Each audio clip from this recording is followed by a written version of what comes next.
നിങ്ങൾ മനസ്സിലാക്കണം. ഇത് കാതലായ ഒരു കാര്യമാണ്. മുജാഹിദ് പ്രസ്ഥാനം ജനങ്ങളെ ക്ഷണിക്കുന്ന അങ്ങനെ. ഇനി നിങ്ങൾ ആലോചിച്ച് നോക്കൂ, ജനങ്ങളോട് എന്താണ് ഒരു പ്രബോധകൻ പറയേണ്ടത്? എന്ത് പറഞ്ഞുകൊണ്ടാണ് ജനങ്ങളെ ശുദ്ധീകരിക്കേണ്ടത്? ഈ വസ്തുത സൂചിപ്പിക്കുന്ന വിശുദ്ധ ഖുർആനിലെ ഒരു വചനം നിങ്ങൾ നോട്ട് ചെയ്യണം. ഖുർആനിലുള്ള, ഞാൻ നിങ്ങൾക്ക് അധ്യായ നമ്പർ പറഞ്ഞു തരുന്നുണ്ട്, ആയത്ത് നമ്പറുകൾ പറഞ്ഞു തരുന്നുണ്ട്. ആർക്കും ആരുടെ പരിഭാഷ എടുത്ത് പരിശോധിച്ചു നോക്കാം. ഇത് കേവലം ഒരു അപ്പുറവും കട്ട് ചെയ്ത് ഇപ്പുറവും കട്ട് ചെയ്ത് ഒരു ക്ലിപ്പിംഗ് കെട്ടി തിരിച്ചു തെക്കുബീറില്ലെന്ന സമ്പ്രദായമല്ല ഇത്.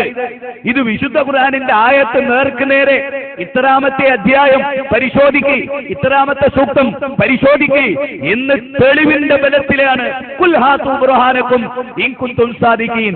നിങ്ങൾ പറയുന്നത് സത്യമാണെങ്കിൽ, നിങ്ങൾ തെളിവ് കൊണ്ടുവരൂ എന്ന് ഖുർആൻ തന്നെ വെല്ലുവിളിക്കുന്നു. ജൂതന്മാർ, ക്രിസ്ത്യാനികൾ അവർ വാദിച്ചു അവരാണ് സ്വർഗത്തിന്റെ ആളുകളെന്ന്, അവരാണ് അല്ലാഹുവിന്റെ ആളുകളെന്ന് അവർ വെല്ലുവിളിച്ചുകൊണ്ടിരുന്നു. ആ വെല്ലുവിളിയെ മുന്നിൽ കണ്ടുകൊണ്ട് അല്ലാഹുവിന്റെ ഗ്രന്ഥം അവരെ വെല്ലുവിളിച്ചു. അങ്ങനെയാണോ? ഇല്ല, അയ്യാമൻ മഅദൂദ, എണ്ണപ്പെട്ട ദിനം മാത്രമേ ഞങ്ങൾ സ്വർഗത്തിൽ, നരകത്ത് പോവുകയാണെങ്കിൽ തന്നെ കിടക്കുള്ളൂ, ഞങ്ങൾ സ്വർഗസ്ഥരാണെന്നൊക്കെ അവർ വാദിച്ചു. ഖുൽ യാ അയ്യുഹല്ലദീന ഹാദു ഇൻ ജഅംതും അന്നകും ഔലിയാഉ ലില്ലാഹി മിൻ ദൂനിന്നാസ് ഫതമന്നൗൽ മൗത് ഇൻ കുൻതും സാദിഖീൻ. 62-ാം അധ്യായം 6-ാമത്തെ വചനത്തിലൂടെ അല്ലാഹു അവരെ വെല്ലുവിളിക്കുകയാണ് സൂറത്ത് ജുമയിലൂടെ.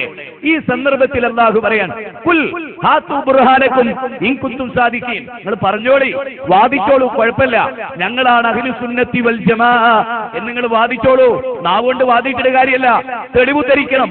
അതാ ഞാൻ പറഞ്ഞത്, 3 മണിക്കൂറിനുള്ളിൽ ഒരു ആയത്ത് ഉദ്ധരിക്കാൻ കഴിഞ്ഞില്ല, ഒരു ഹദീസ് നേർക്ക് നേരെ ഉദ്ധരിക്കാൻ കഴിഞ്ഞില്ല, സാധിക്കുകയുമില്ല. തെളിവ് ഉദ്ധരിക്കാൻ കഴിയില്ല. ലൈഫായ ഹദീസുകൾ ഉദ്ധരിക്കാൻ ആർക്കും സാധിക്കും? സഹീഹായ സ്വീകാര്യോഗ്യമായ ഇസ്ലാമിക ലോകം അംഗീകരിച്ച വിശ്വാസത്തിന് പറ്റിയ കൃത്യമായ പരമ്പരകളോടെ റിപ്പോർട്ട് ചെയ്യപ്പെട്ട ഒരൊറ്റ ഹദീസും കേരളത്തിലെ സമസ്ത ചെയ്യുന്നത് ശരിയാണെന്ന് സ്ഥാപിക്കാൻ ഇല്ല നിങ്ങളുടെ കയ്യിൽ. പിന്നെ ആരുമില്ലാത്തടത്ത് തക്ബീർ ചൊല്ലുന്ന കുട്ടികളെടുത്ത് നിങ്ങൾക്ക് പൊങ്ങച്ചം നടിക്കാൻ പറ്റും, അത്രയേ ഉള്ളൂ. അവിടെയാണ് വിഷയം. വിശുദ്ധ ഖുർആനിലെ 5-ാം അധ്യായം ഒന്ന് പരിശോധിക്കപ്പെടേണ്ടതാണ്. സൂറത്ത് മാഇദ. സൂറത്ത് മാഇദയിലെ 104-ാമത്തെ വചനമാണ് ഞാൻ നിങ്ങളുടെ ശ്രദ്ധയിൽപ്പെടുത്താൻ ആഗ്രഹിക്കുന്നത്. വൈദാ ഖീല ലഹും തആലൂ ഇലാ മാ അൻസലല്ലാഹു വഇല الرسൂൽ ഖാലൂ ഹസ്ബുനാ മാ വജദ്നാ അലൈഹി ആബാഅനാ അവലൗ കാന ആബാഉഹും ലാ യഅലമൂന ശൈഅൻ വലാ യഹ്തദൂൻ. ഇതൊരായത്താണല്ലോ, വിശുദ്ധ ഖുർആനിലെ ഒരു ആയത്താണ്. ഖുർആനിലെ 5-ാം അധ്യായം 104-ാമത്തെ വചനമാണ്. എന്താണ് ഈ ആയത്തിലൂടെ അല്ലാഹു ആവശ്യപ്പെടുന്നത്? ഇത് നമ്മളൊന്ന് വേർതിരിച്ചു മനസ്സിലാക്കുക. വൈദാ ഖീല ലഹും തആലൂ, അവരോട് പറയപ്പെട്ടാൽ, അപ്പൊ പറയപ്പെടേണ്ടത് എന്താണ്? ഖുർആനാണ്.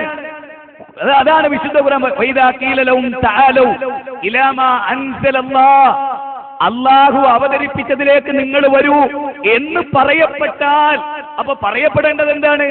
ജനമധ്യത്തിൽ ഇറങ്ങി വന്നൊരു പണ്ഡിതൻ എന്താ പറയേണ്ടത്? വൈദാ ഖീല ലഹും തആലൂ, വരൂ. എങ്ങോട്ട്? 5 കൊല്ലം മുമ്പുള്ള നാട്ടാചാരത്തിലേക്കല്ല, 8 കൊല്ലം മുമ്പ് തുടങ്ങിയ മലപ്പുറം സ്ഥലത്തിലേക്കല്ല, 50 കൊല്ലം മുമ്പ് തുടങ്ങിയ പട്ടാമ്പി ചർച്ചയിലേക്കല്ല. തആലൂ, നിങ്ങൾ വരൂ. ഇലാ കലിമത്തിൻ സവാ. നോക്കൂ, വിശുദ്ധ ഖുർആൻ പറയാൻ ഏതിലേക്ക്? ഇലാ മാ അൻസലല്ലാഹ്, അല്ലാഹു അവതരിപ്പിച്ചതിലേക്ക്. അതേതാ? ഖുർആനാണ്. വഇലർ റസൂലി, ഹദീസിലേക്ക്, നബിയുടെ സുന്നത്തിലേക്ക്. അങ്ങനെയാ പറയേണ്ടത്. അപ്പൊ ഒരു മുസ്ലിം പണ്ഡിതൻ ജനങ്ങൾക്കിടയിൽ ഇറങ്ങിയിട്ട് എന്താ പറയേണ്ടത്? വരൂ. എന്തിലേക്ക്? നാട്ടാചാരത്തിലേക്ക്, നാട്ടുനടപ്പിലേക്ക് അല്ല, ഖുർആനിലേക്ക് വരൂ, ഹദീസിലേക്ക് വരൂ, സുന്നത്തിലേക്ക് വരൂ എന്ന് പറയപ്പെട്ടാൽ അവര് പറയും. ആര്? പാരമ്പര്യവാദികളുണ്ടല്ലോ. ഏത് പാരമ്പര്യം? ഇസ്ലാം വിലക്കിയിട്ടുള്ളൊരു പാരമ്പര്യം ഉണ്ടല്ലോ. ഇസ്ലാം അനുവദിച്ചൊരു പാരമ്പര്യമുണ്ട്, ഇസ്ലാം വിലക്കിയിട്ടുള്ളൊരു പാരമ്പര്യവും. ഇസ്ലാം വിലക്കിയ പാരമ്പര്യത കാലു ഹസ്ബുന മാ വജദ്നാ അലൈഹി ആബാഅനാ, ഞങ്ങളുടെ കാരണവന്മാര്, ഞങ്ങളുടെ വാപ്പമാര്, ഞങ്ങളുടെ ഉപ്പൂപ്പമാര് ആചരിച്ച ആചാരം മതി ഞങ്ങൾക്ക്. നിങ്ങളൊരു ഖുർആൻ, നിങ്ങൾ വലിയ ഖുർആന്റെ ആളുകള്, നിങ്ങൾ വലിയ ഹദീസിന്റെ ആളുകള് എന്നാണ് വിമർശനം. എത്രത്തോളം അറിയോ? കൂടുതൽ ആയത്തോതിയെ വലിയ തെറ്റായി പോയിട്ട് ആ കാന്തപുരത്തിന്റെ ഒരു കേസറ്റിൽ കേട്ടത്. മുജാഹിദുകൾ കൂടുതൽ ആയത്തോതും, എന്നിട്ട് വേറൊരു ഉസ്താദ് പറയുന്നത് അത് ഹവാരിജികളുടെ നടപടിയാണ്. അപ്പൊ പിന്നെ ഹിഫ്ള് വോയിസ് നടത്തുന്നതോ സമസ്ത? അവിടെ 30 ജുസും പഠിക്കണം എന്നാ പറയുന്നത്. അപ്പൊ ഇത് ഖവാരിജികളുടെ പണിയാ? എന്തൊക്കെയാണ് പറയുന്നത്? എന്തൊക്കെയാണ് ആളുകൾ കൽപ്പിച്ചു നൽകുന്നത്? അള്ളാഹുവിന്റെ ഖുർആനിന്റെ വചനം, ആ വചനം പറയണത് അള്ളാഹ് അവതരിപ്പിച്ചതിലേക്ക് വരൂ എന്ന് പറയപ്പെട്ടാൽ, അപ്പൊ പറയപ്പെടേണ്ടത് എന്താ? മങ്കൂസിലേക്ക് വരൂന്നല്ല, വൈദിമാലയിലേക്ക് വരൂന്നല്ല, അല്ലെങ്കിൽ ബുർദാബുസീരിയയിലേക്ക് വരൂന്നല്ല, മറിച്ച് ഖുർആനിലേക്ക് വരൂ, ഖുർആനിലേക്ക് വരൂ, വൈലർ റസൂലി, റസൂലിലേക്കും വരൂ. അങ്ങനെ പറയപ്പെട്ടാൽ അവര് പറയും കാലുമാ ഹസ്ബുനാ മാ വജദ്നാ അലൈഹി ആബാഅന, ഞങ്ങൾക്ക് ഞങ്ങളുടെ പിതാക്കന്മാർ ചെയ്തത് മതി. അവലൗകാന ആബാഉഹും ലാ യഅലമൂന ശൈഅൻ വലാ യഹ്തദൂൻ, നിങ്ങളുടെ പിതാക്കന്മാർ അറിവില്ലാത്തവരും നിങ്ങളുടെ പിതാക്കന്മാർ പിഴച്ചവരുമാണെങ്കിലും അങ്ങനെയാണോ നിങ്ങൾ പറയുന്നത്? വല്ലാത്തൊരു ചോദ്യമാണത്. ഇത് നാട്ടാചാരം അനുഷ്ഠിക്കുന്നവരെ അംഗീകരിക്കല്ല ചെയ്തത്, തള്ളിക്കളയാ ചെയ്തത്. ഖുർആനിലേക്ക് വിളിക്കുന്നവരെ അംഗീകരിച്ചുകൊണ്ടും ഹദീസിലേക്ക് വിളിക്കുന്നവരെ അംഗീകരിച്ചുകൊണ്ടും നാട്ടാചാരം മതി, നാട്ടുനടപ്പ് മതി, അന്റൊക്കെ വല്യാപ്പ ആണ്ട് നടത്തിയിട്ടുണ്ട്. കാഫിറ ഒറ്റ ചോദ്യം, അത് ആദ്യം ചോദിച്ച ആള് ഫിറൗന, മൂസാ നബിയോട്. പാരമ്പര്യത്തിൽ ബാപ്പയും വല്യാപ്പയും ഒക്കെ നരകത്തിലാണോ എന്ന് മൂസാ നബിയോട് ആദ്യം ചോദിച്ച വ്യക്തി ഫിറൗന. ഫിറൗൻ ആർക്കാ തെളിവ്? കാഫിറുകൾക്ക്. ഫിറൗന് മുഅ്മിനുകൾക്ക് തെളിവല്ല. മൂസാ നബി തൗഹീദ് പ്രഖ്യാപിച്ചു. ഫിറൗന് മനസ്സിലായി കേട്ടുന്ന ജനങ്ങൾക്കൊക്കെ അത് ക്ലിക്ക് ചെയ്തിട്ടുണ്ട്. ചെങ്ങായിന്റെ വാചാലതന്റെ മുമ്പിൽ നിന്നു ഈ ജനങ്ങള് മനസ്സിലാവുന്നുണ്ടല്ലേ? ആ മൂസാ അലൈഹിസ്സലാമിന്റെ പ്രസംഗം കേട്ടപ്പോ ഇനി മറുത്തൊന്നുമില്ല, ജനങ്ങൾ സ്വീകരിക്കുന്നുള്ള ഘട്ടം വന്നപ്പോ ഫിറൗൻ എന്ത് ചെയ്തു? ഇളക്കി വിടാൻ ശ്രമിച്ചു ആളുകളെ. ഫിറൗൻ ഒരൊറ്റ ചോദ്യം, അങ്ങനെയാണെങ്കിൽ ഞങ്ങളൊക്കെ കാരണവന്മാരും ബാപ്പൂപ്പന്മാരും അവസ്ഥ എന്താ? ഒരൊക്കെ കാഫിറ മുശ്രിക്ക എന്നുള്ള അർത്ഥത്തിൽ ഒരൊറ്റ ചോദ്യം, ഫമാ ബാലിൽ ഖുറൂനിൽ, അല്ല മൂസ അങ്ങനെയാണെങ്കിൽ പൂർവികരുടെ അവസ്ഥ എന്താ എന്നൊറ്റ ചോദ്യം. ഇത് സക്കാഫിമാരാണ് ഇപ്പൊ ചോദിക്കല്. ഓലെ പൂർവികനായ ഫിറൗനാണ് ആദ്യം ചോദിച്ചത്. വിശുദ്ധ ഖുർആനാണ് പറയുന്നത്, നേർക്കുനേരെ തെളിവ് ഉദ്ധരിക്കുന്നത്. ഖുർആനിലെ 20-ാം അധ്യായം 49, 50, 51, 52 വചനങ്ങൾ റെഫറൻസിന് പഠിക്കേണ്ടതാ. വലിയൊരു സംവാദമാണ്. അവിടെ മൂസാ നബിയോട് ഫിറൗൻ ചോദിക്കുക, ഫമാ ബാലിൽ ഖുറൂനിൽ ഊലാ, അങ്ങനെയാണെങ്കിൽ പൂർവികരുടെ അവസ്ഥ എന്താ? അതിന് കലീമുല്ലാഹി മൂസാ അലൈഹിസ്സലാം നൽകിയ മറുപടി എന്താ അറിയോ? കാല ഇൽമുഹാ ഇൻദ റബ്ബി ഫീ കിതാബ്, എന്റെ റബ്ബിന്റെ പടച്ചോന്റെ കിതാബിൽ അവരെ കുറിച്ച് വിവരമുണ്ട്. അവൻ മറന്നു പോവുകയില്ല, അവനെ സംബന്ധിച്ചിടത്തോളം പിഴക്കുകയുമില്ല. പടച്ചോന്റെ കിതാബിലെ അതുണ്ട്. ഒരു കാഫിറാന്ന് പോസ്റ്റ്മോർട്ടം നടത്താൻ നമുക്ക് അവകാശമില്ല, ഒരു മുശ്രിക്കാന്ന് പറയാൻ നമുക്ക് അവകാശമില്ല. കാരണം കലീമുല്ലാഹി മൂസാ നബിയോട് ഈ ചോദ്യം ഫിറൗന് ചോദിച്ചപ്പോ അതിന് മൂസാ നബി നൽകിയ മറുപടി അത് റബ്ബിന്റെ കിതാബിലുണ്ട് എന്ന്. മുജാഹിദുകളെ സംബന്ധിച്ചിടത്തോളം മരിച്ച വല്യാപ്പാനെ പോസ്റ്റ്മോർട്ടം നടത്തുന്ന കാര്യം ഞങ്ങൾക്കില്ല. മാത്രവുമല്ല തിൽക ഉമ്മത്തുൻ, ഖുർആൻ അങ്ങനെ അവര് മുമ്പ് കഴിഞ്ഞു പോയ സമുദായം, നിങ്ങളെ കാര്യം നോക്കുമ്പോൾ അവരോ പ്രവർത്തിച്ച അവരോടും നിങ്ങൾ പ്രവർത്തിച്ച നിങ്ങളോടും നിങ്ങൾ വല്യാപ്പാൻ ഓർത്ത് ബേജാറാണ്ട. യാ അയ്യുഹല്ലദീന ആമനൂ അലൈക്കും അൻഫുസകും ലാ യദുറുക്കും മൻ ദല്ല ഇദാ ഇഹ്തദൈതും. അതാ തൊട്ടതായുള്ള പിന്നത്തെ ആയത്ത് 105-ാമത്തെ ആയത്ത് സൂറത്ത് മാഇദ. എന്താ അതിന്റെ അർത്ഥം? യാ അയ്യുഹല്ലദീന ആമനൂ അലൈക്കും അൻഫുസകും ലാ യദുറുക്കും മൻ ദല്ല ഇദാ ഇഹ്തദൈതും. സത്യവിശ്വാസികളെ, നിങ്ങളെ നെഫ്സിനെ കാത്തോടി. വല്യാപ്പെന്തായിരുന്നു, മൂത്താപ്പെന്തായിരുന്നു, അവരത് കഴിഞ്ഞ് ഇനി അള്ളാഹ് ഓലെ കാര്യം ഒന്നെങ്കിലും നരകത്തിലെ സ്വർഗത്തിലെ എഴുതി കഴിഞ്ഞു. നിങ്ങളെ കാര്യം ഓർത്തോളി. അല്ലാഹു സുബ്ഹാനഹു വ തആല തീർത്തു പറഞ്ഞു, അലൈക്കും അൻഫുസകും, നിങ്ങളെ സ്വന്തം കാര്യം നോക്കി. നിങ്ങൾ വർത്താനം കേട്ട നിങ്ങളൊക്കെ തികഞ്ഞു നിൽക്കാന്ന് തോന്നും എന്ന് പടച്ച തമ്പുരാൻ പറയും.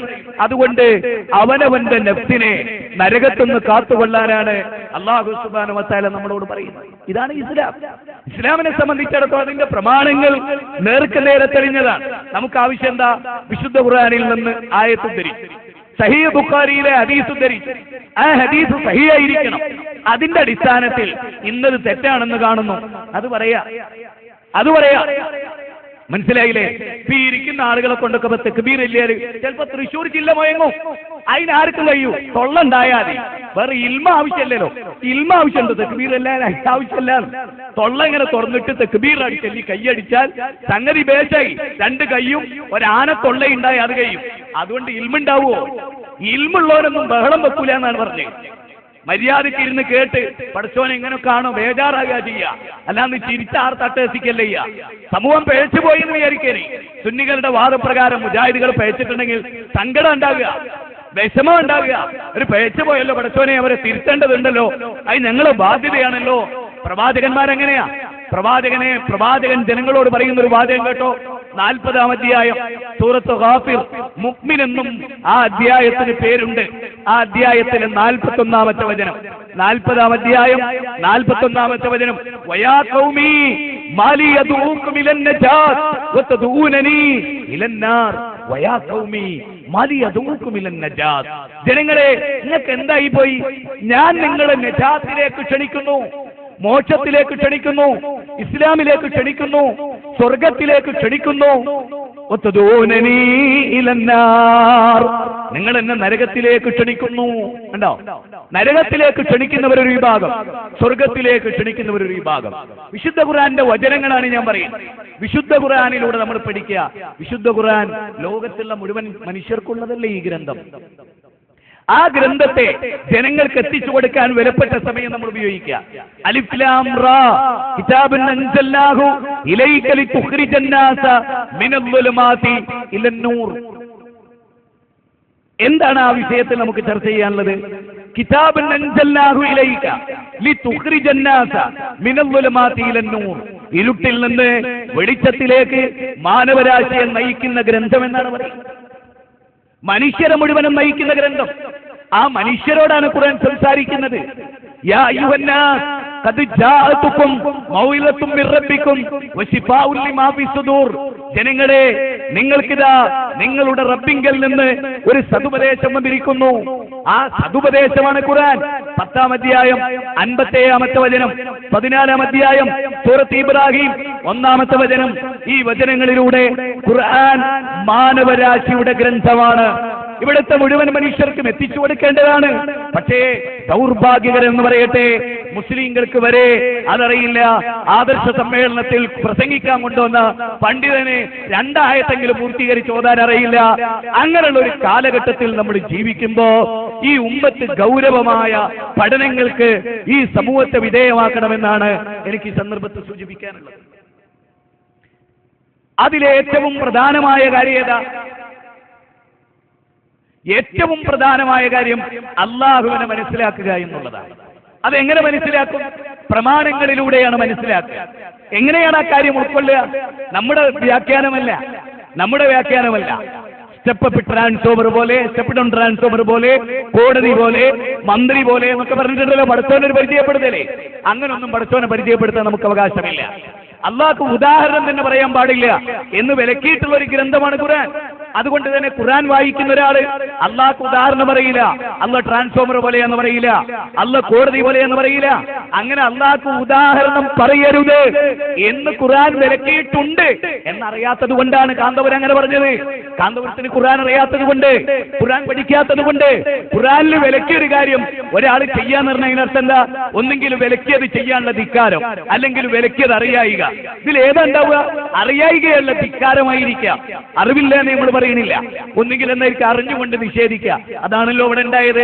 വലാ തൽബിസുൽ ഹഖ്ഖ ബിൽ ബാത്തിലി വതക്തുമുൽ ഹഖ്ഖ വഅൻതും തഅലമൂൻ. സത്യത്തെ അസത്യവുമായി കൂട്ടിക്കുഴച്ചു അറിഞ്ഞുകൊണ്ട് തന്നെ. പടച്ചോൻ എങ്ങനെയാ പറഞ്ഞത്? അറിവില്ലായ്മ കൊണ്ട് എന്നല്ല, അറിഞ്ഞുകൊണ്ടാണ് ചെയ്യുന്നത്. അത് ജൂത പാരമ്പര്യമാണ്. സത്യത്തെ അസത്യവുമായി കൂട്ടിക്കുഴക്കുക അല്ലേ? എന്താണ് പറഞ്ഞത് എന്ന് പോലും ജനങ്ങൾക്ക് ഒരു സെക്കൻഡുള്ള എന്റെ ഒരു വാചകം കേൾപ്പിക്കും. മുഹമ്മദ് നബി സുന്നിയായിരുന്നു, കട്ടായി. അതിനപ്പുറത്ത് വേറെ ഉണ്ടാവും, അത് കേൾപ്പിക്കാൻ സമയമില്ല. ഏതുപോലെ ഇപ്പൊ ഖുർആനിൽ ഒരുപാടായത്ത് നേരെ വിപരീത അർത്ഥം കിട്ടുന്ന ഞാൻ കേൾപ്പിച്ചുതരാം. വമാ അർസൽനാക, അതിനൊന്ന് അർത്ഥം പറഞ്ഞു നോക്കികള്. വമാ അർസൽനാക, താങ്കളെ അയച്ചിട്ടില്ലേ? റസൂലിനെ അയച്ചിട്ടില്ലേ? പ്രവാചകനെ അയച്ചിട്ടില്ല എന്നാ പറയുന്നത്. അങ്ങനെ അത് മാത്രം ചോദ്യാലോ. വമാ അർസൽനാ മിർ റസൂൽ